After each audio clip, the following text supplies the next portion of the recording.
자, 그러면 이제 여러분들과 깊이에 따른 압력 변화에 대해서 생각을 해볼게요. 근데 이 깊이에 따른 압력 변화는 여러분들 여기는 사고실험 부대라고 여기 의미만 이해를 하면은 이쪽 부분은 정말로 산수밖에 안 돼요. 여기는 아무것도 아니에요. 그러니까 여러분들이 먼저 이 부분에 대해서 한번 스스로 한번 이해를 해봐요. 그리고 여기 힘하고 압력에 대한 기호에 대해서 신경을 써놓고, 그리고 아래에 있는 문구에 대해서 한번 신경을 써놔요. 그리고 여기 보면은 로즈 H라고 하는 이 부분에 대해서 여러분들이 한번 의미를 부여를 해보면서 저게 어떤 개념하고 유사하다라고 하는 거를 한번 추측들을 먼저 한번 해보세요. 자, 여기까지 여러분들이 먼저 한번 생각들을 해보세요. 지금부터 한번 해봐요. 해봤어요? 자, 그러면 여러분들은 여기 실험 모델부터 이해를 해야 되는데, 실험 모델 자체는 이렇게 된 거예요. 여러분들이 직관적으로 봐서 이해를 했겠지만 이만큼 자체는 지금 수조인 거예요. 수조. 물을 담아놓는 통인 거예요. 그리고 여기가 물인 거예요. 그리고 이 부분 자체는 지금 대기하고 물 사이의 경계면인 거예요. 자, 그러면 여러분들 여기까지 이해를 했을 거라고 생각을 하고, 그리고 이 안에 어떤 물체가 이렇게 들어있는 거예요. 그리고 지금 이 유체하고 물체는 정적 표현 상태에 있어요. 무슨 뜻이냐면 유체는 움직이지 않는 상황인 거예요. 이 유체는 통 안에 들어있기 때문에 흘러가지 않아요. 여러분들 먼저 그 점을 이해를 해야 돼요. 유체는 흘러가지 않고, 그리고 이 안에 있는 물체는, 만약에 이 안에 있는 물체를 이것처럼 이렇게 그렸다라고 했을 때 이 물체 자체는 여기에서 움직이지 않아요. 정적 표형 상태에 있어요. 다시 말해서 위아래로도 안 움직이고 좌우로도 안 움직이는 거예요. 이 점에 이렇게 고정되어 있는 거예요. 그러니까 물 임의의 점에 이렇게 고정돼서 정적 표형 상태에 있는 중인 거예요. 바로 이런 조건 내에서 우리는 깊이에 따른 압력 변화를 구할 거예요. 자, 그러면 여기까지 갔죠? 자, 그러면 여러분들은 여기까지 잘 이해를 했을 거라고 생각을 하고, 자, 그리고 먼저 의미부터 먼저 이해를 할게요. 이 의미 자체가 여기에 있는 요식인 거예요. 여러분들 여기 식을 보면서, 여기 식을 보면서 여기 있는 의미 자체를 제가 읽어줄 테니까 한번 잘 생각들을 해봐요. 이게 어떻게 된 거냐면, 정제한 액체의 내부에서 깊이가 H인 지점의 압력 P는 압력이 P0인 지점보다 로즈 H만큼 크다라고 돼 있어요. 자, 그러면 여기 있는 뜻을 보면서 대강 이해가 가요? 이해가요? 자, 그러면 여러분들은 이 식은 좀 이따가 보기로 하고, 여기서 로즈 H라고 하는 거에 신경을 써야 되는데, 실제 로즈 H 어디서 많이 들어봤잖아요? 어디서 들어봤을까요? 여러분들은 역학적 에너지 보존 법칙을 배울 때 그때 우리가 위치 에너지라고 하는 기호를 U를 썼었어요. 위치 에너지 자체가 어떻게 표현됐었어요? 이게 M, G, H였죠? 그쵸? 바로 이 개념하고 여기에 있는 로즈 H라고 하는 거는 실질적으로 봤을 때 서로 등가의 개념인 거예요. 서로 같은 개념이에요. 그러면 그게 왜 그렇게 될까요? 여기에 대해서 한번 지금 직관적으로 한번 생각들을 한번 해보세요. 해봤어요? 자, 그러면 먼저 여러분들은 여기까지 이렇게 이해를 했고, 자, 이제 여기에다가 뉴턴의 이 법칙을 적용을 시켜서 여기까지 유도되는지 한번 보죠.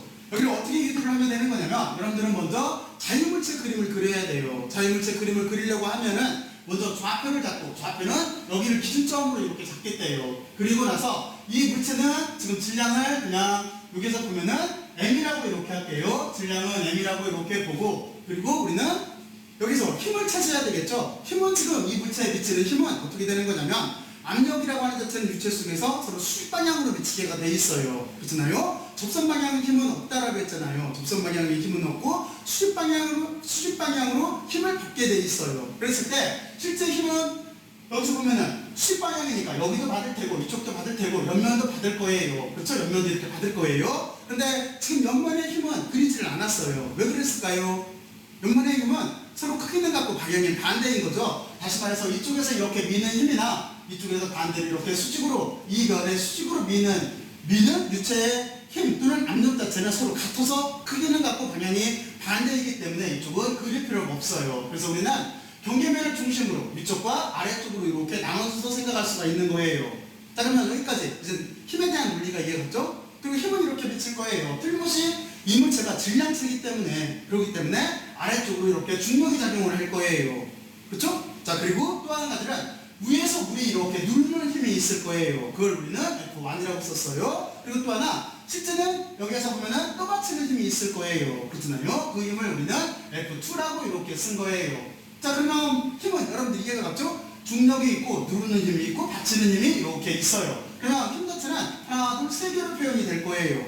그러면 힘은 이제 벡터기 때문에 방향을 고려해줘야 되겠죠? 우리는 그 방향을 고려해서 다음과 같이 이렇게 쓴 거예요. 뉴턴의 이 법칙을 적용을 시킨 거예요. 자유물체 그림을 그려서. 그러면 그러면 우리는 네퍼스라고 하는 자체는 알자 힘이라고 하는 자체는 방향 자체는 이렇게 되겠죠. 우리가 좌표를 위쪽을 플러스 방향으로 잡는다면 F2는 플러스고 두 개는 마이너스 방향일 거예요. 그러니까 F2 이렇게 떠받치는 힘 거기에다가 F1 그리고 mg 중력은 서로 이렇게 마이너스 방향으로 이렇게 써주면 될 거예요.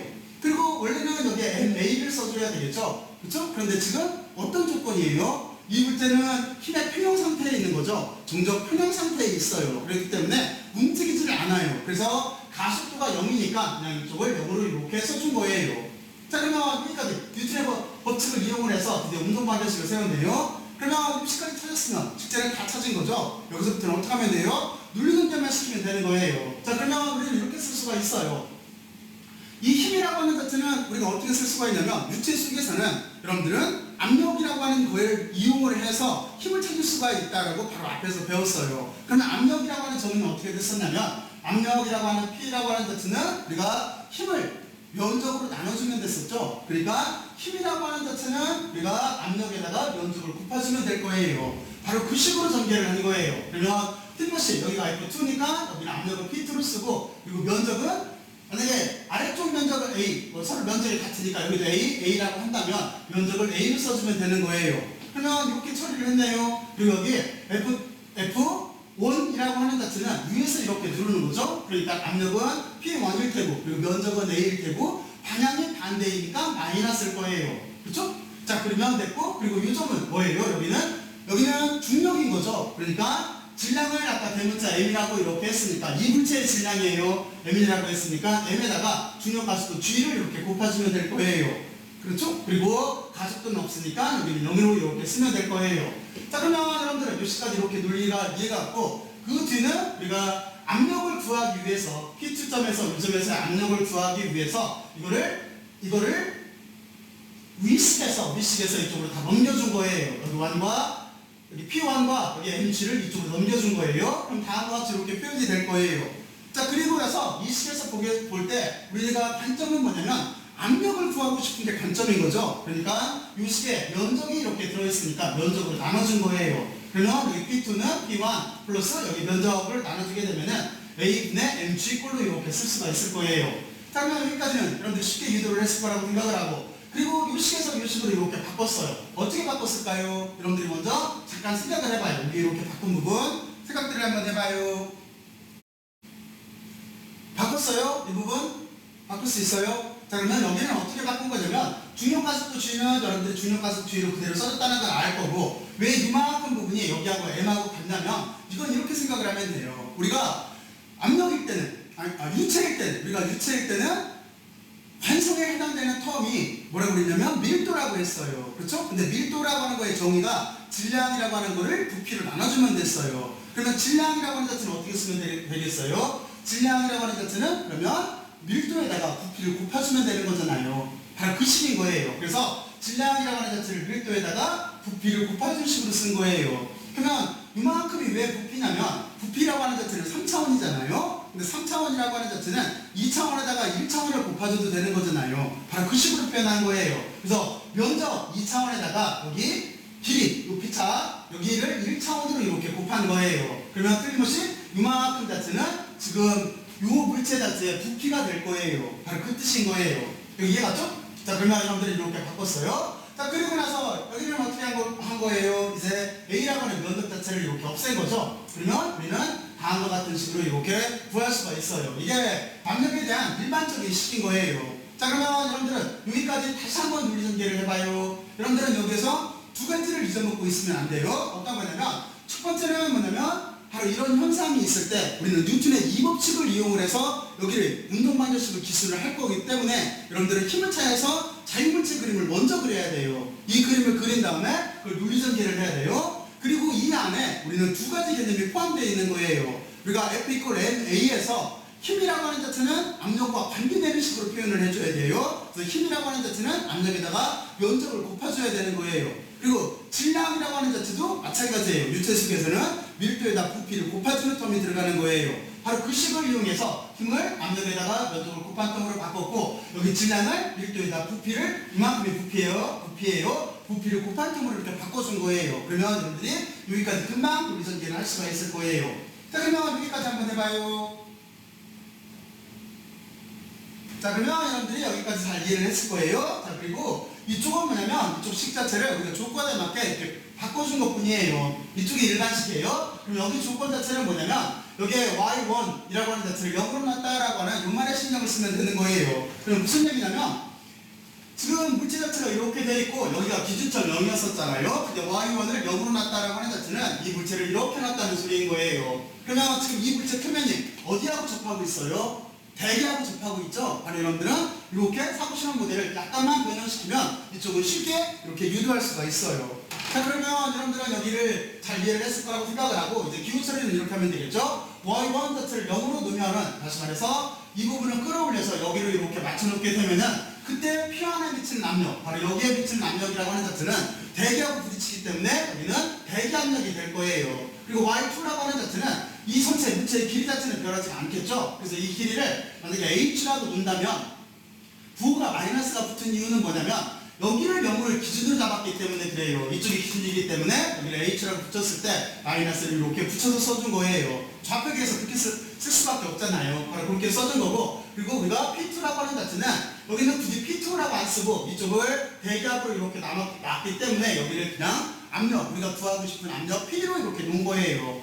자, 그리고 이 값을 대입을 하게 되면 이렇게 되겠죠? 여기 P2라고 하는 자체는 P를 놓기로 했으니까 여기 식 자체가 P가 될 테고, 그렇죠? 그리고 그 앞에 있는 여기 P1이라고 하는 자체는 P1은 대기압으로 놓기로 했으니까 대기압으로 써주면 되는 거고, 그리고 로즈는 그대로 써주면 되니까 로즈 그대로 써주면 되는 거고, Y1이라고 하는 자체는 0점으로 올렸으니까 0으로 쓰면 되는 거고, 그리고 여기 보면은 Y2라고 하는 자체는 Y2는 지금 마이너스 H예요. 그렇잖아요. 그래서 여기를 마이너스 H로 이렇게 써주면 돼요. 그래서 이 식을 정리하면은 이 부분만 여기가 플러스로 바뀔 테니까 다음과 같은 식으로 이렇게 바뀌게 돼 있어요. 여러분들이 많이 봤던 식인 거잖아요. 그러니까 압력이라고 하는 자체는 어떻게 생각하면 되는 거냐면 깊이 들어가면 들어갈수록 여기 그 거리, 얼마나 깊이 들어갔나 하는 그 거리에만 이렇게 비례하게 돼 있어요. 비례해서 더 커진다라고 하는 소리인 거예요. 자, 그러면 여러분들은 여기까지 이렇게 잘 이해를 했고, 그리고 여기 제가 대기압 하잖아요. 대기압이라고 하는 자체는 다음과 같이 이렇게 정의가 돼 있어요. 자, 그래서 이게 단위 자체는 파스칼로 이렇게 정의가 돼 있어요. 대기압의 크기인 거예요. 자, 그러면 여러분들은 여기까지 이렇게 잘 이해를 했을 거예요. 그리고 여러분들은 요식 자체는 꼭 한번 유도를 해봐야 돼요. 여기까지 유도를 해봐야 돼요. 그리고 여기다가 두 사고실험 모델을 이용을 해서 이렇게 정의를 해보고, 그리고 여러분들 나름대로 한번 의미 자체도 한번 붙여보세요. 다시 한번 말하지만 여기는 MGH 포텐셜이기 때문에 여기 높이에만 비례하는 텀이에요. 여기는 깊이에만 비례하는 텀인 거고. 자, 그러면 여러분들은 여기까지 이렇게 잘 이해를 했을 거라고 생각을 하고, 자, 이제 마지막으로 한번 정리들을 한번 해보세요. 정리들 했어요? 자, 그러면 이제 다음 장으로 넘어갈게요. 다음 장으로 넘어가요.